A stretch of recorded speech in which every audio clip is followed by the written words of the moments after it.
A demissão da assessora do Ministério da Igualdade Racial e as críticas feitas ao uso do avião da FAB pela ministra Aniele Franco têm sido atribuídas ao racismo e ao machismo. Sobre o racismo, eu convido vocês a assistir ao Ponto de Partida com Pedro Doria, que está muito legal e eu concordo com o que ele diz. Eu quero focar na questão do machismo. Nas redes sociais, parlamentares de esquerda, eleitores, apoiadores, ativistas e a própria ministra alegaram que as críticas são parte da natureza machista da nossa sociedade. Veja, não há a menor dúvida que o Brasil seja machista. Eu já gravei inúmeros vídeos aqui, eu escrevo dezenas de artigos sobre esse problema, que é um problema crônico. Vocês sabem que eu levanto bandeiras feministas. Mulheres são um alvo fácil. Mulheres em cargos públicos ou que exercem atividades em que tenham qualquer tipo de exposição, muitas vezes são criticadas pelo que são, mulheres, e não pelo que fazem, não pela sua competência ou pela falta dela. Nós mulheres, e eu me incluo como alvo, somos criticadas pela aparência, pelo peso, pela idade, pelo estado civil, por termos filhos ou não, pelo sotaque. Sim, já teve gente que fez um comentário muito grosseiro sobre o meu sotaque, porque não gostou da minha opinião. Isso tudo é um puro suco de machismo, simples, não deixa a menor dúvida. Mas criticar uma mulher sempre é machismo? Criticar uma ministra por ela ter usado um avião da FAB quando poderia ter feito a mesma viagem num avião comercial, num voo comercial, porque é muito mais barato, é machismo? Criticar a sua assessora por ter sido antiprofissional é machismo? Veja, se tudo é machismo, nada é machismo. As estruturas que moldam o machismo acabam diluídas nessas discussões vazivas, como essa, que só servem para uma única coisa: fortalecer esses alicerces. Se tudo é machismo, perde-se a objetividade do que de fato precisa ser combatido. Se tudo é machismo, cria-se a percepção totalmente equivocada de que mulheres são inimputáveis. Isso não tem nada a ver com a luta contra o machismo. Até a extrema-direita já entendeu que pode se beneficiar de bandeiras importantes. Fazendo o quê? Ajudando a tumultuar o debate com falsas acusações. Eu vou trazer um exemplo recente disso que eu estou falando para vocês. Mas antes eu quero me apresentar. Eu sou Marilis Pereira Jorge, colunista e comentarista do Meio. Seja bem-vindo aqui ao meu cantinho. Aqui você pode comentar, pode elogiar, pode criticar, desde que seja com educação e, claro, gente, com argumentos e não com bobagens machistas. Bruno, a vinheta.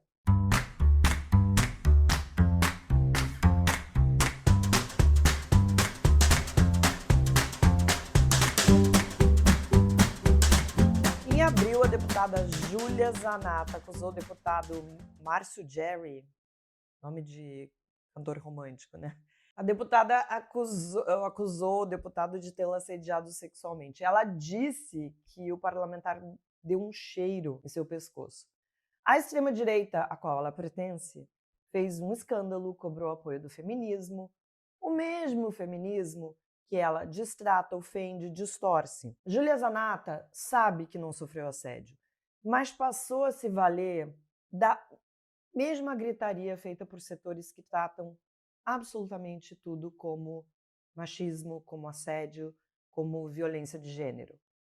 Não colou. E não colou porque quanto mais a gente fala sobre machismo, e assédio é um dos pilares normalizados pelo machismo, fica mais fácil ver essas linhas invisíveis que normatizam as nossas relações e os nossos comportamentos. Quero ler para vocês alguns comentários que eu recebi recentemente. Vamos lá. Não sou uma admiradora da colunista, tampouco do que ela escreve. Tem outro. Ninguém é totalmente uma coisa ou outra, minha cara colunista. Põe um pouco mais de complexidade na sua análise. Vamos lá. Vocês percebem que essas duas críticas poderiam ter sido feitas a uma mulher ou um homem? É simples, gente. São críticas feitas ao conteúdo do trabalho e não à pessoa. No caso, eu, uma mulher. Agora, vejam esses dois aqui. Tudo é culpa dos homens malvados, inclusive o machismo das mulheres. A colunista precisa urgentemente de um orgasmo. Tem mais. O problema é que uma mulher só se completa enquanto fêmea quando tem filhos. Caso contrário, só resta uma vida de rancor e de ressentimento. Imagino que, como eu, vocês consigam ver nitidamente a diferença de uma crítica e de um ataque machista. Críticas são sempre bem-vindas e quem tem um trabalho público precisa mesmo, aprender a lidar com diversidade de perspectivas, porque isso, gente, é o que enriquece a discussão e nos ajuda a ter uma dimensão maior sobre as questões que estão sendo colocadas. O que a gente tem visto é que quanto maior a participação das mulheres em ambientes onde a troca de ideias, onde as mulheres ocupam cargos mais qualificados, posições de chefia, são ataques que fogem do conteúdo para atingir o mensageiro. É quando um leitor que não concorda com a minha opinião, por exemplo, diz que eu preciso de um orgasmo. E exemplos não faltam. O torcedor de futebol, por exemplo, que diz que uma comentarista mulher deveria estar em casa lavando roupa, que ela não entende nada de futebol por ser mulher. Vocês estão cansados de ver isso. Ou de alguém que critica a aparência da ministra Carmen Lúcia por uma decisão que foi tomada por ela e não a decisão tomada por ela. Que há machismo no ambiente político é bastante óbvio. Isso pode ser medido na quantidade de mulheres no parlamento e no próprio governo, a gente sabe disso, na presidência de comissões parlamentares, na direção da Câmara e do Senado. No começo de agosto, o deputado Tenente Coronel Zucco, durante a CPI do MST, disse à deputada Sâmia Bonfim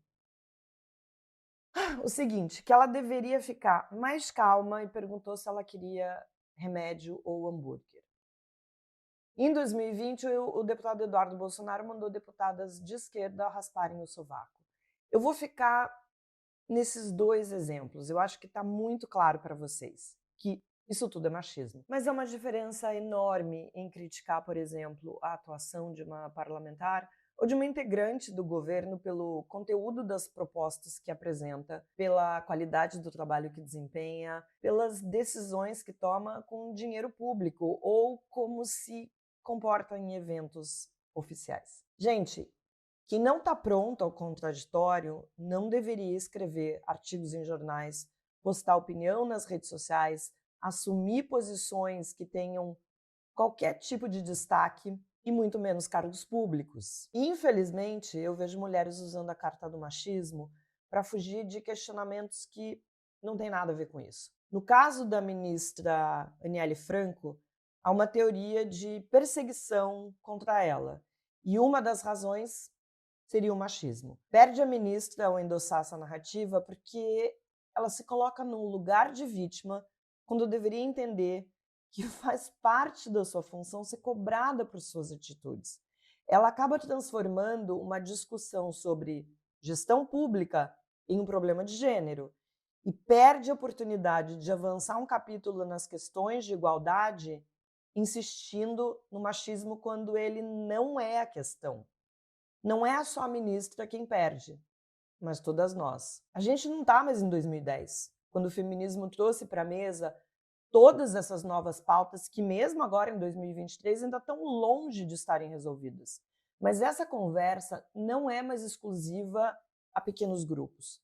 Todo mundo hoje é capaz de conversar meia hora sobre assédio, violência, desigualdade de gênero, sobre machismo, gente. E que bom perceber que nem tudo é machismo. Pelo menos, não mais.